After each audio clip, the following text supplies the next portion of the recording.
Shalom. First and foremost, I'd like to give all praises and glory and honor to Yahweh Ba'Shem, Yahweh Shai Ba'Shem Akarkadash. Shalom to the elders for preaching the word truthfully and sincerely. And shalom to the Akim, scattered through four corners of the world, preaching the word truthfully and sincerely as well too.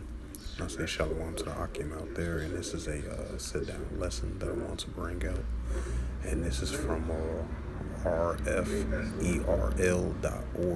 by Reuters as of August 5th, 2023, and it reads, Iran boosts Navy with missile drones as U.S. offers guards for Gulf ships. It says Iran has equipped its Islamic Revolutionary Guard Corps navies with drones and 1,000-kilometer range missiles. Iran news agency reported on August the 5th as the United States offers to put guards on commercial ships going through the Persian Gulf Strait of Hormuz, referring to the possible presence of U.S. guards. Iranian Armed Forces spokesperson Brigadier General Abbas Ghazi Shekharai, if I pronounce his name right.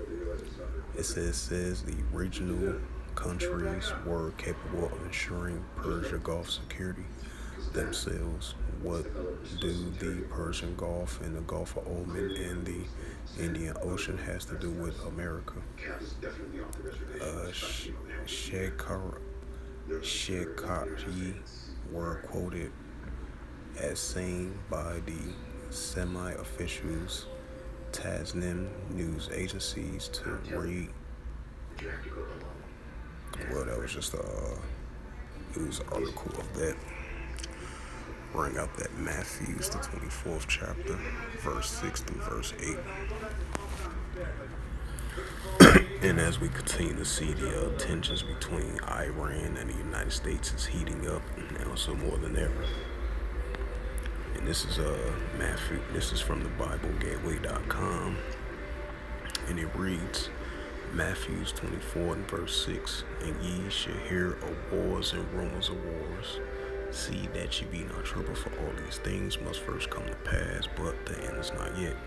So with that, hopefully this quick sit-down lesson was edifying of this news article from rferl.org.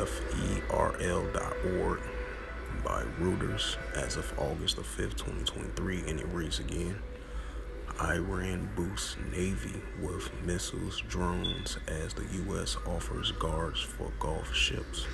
So with that, hopefully this lesson was edifying. I would like to give all praises and glory and honor to Yahweh Ba'Shem, Yahweh Shai Ba'Shem Akarkadash. Shalom to the elders for preaching the word truthfully and sincerely. And shalom to the Akim, scattered through four corners of the globe, preaching the word truthfully and sincerely as well too. And until next time, I will say shalom.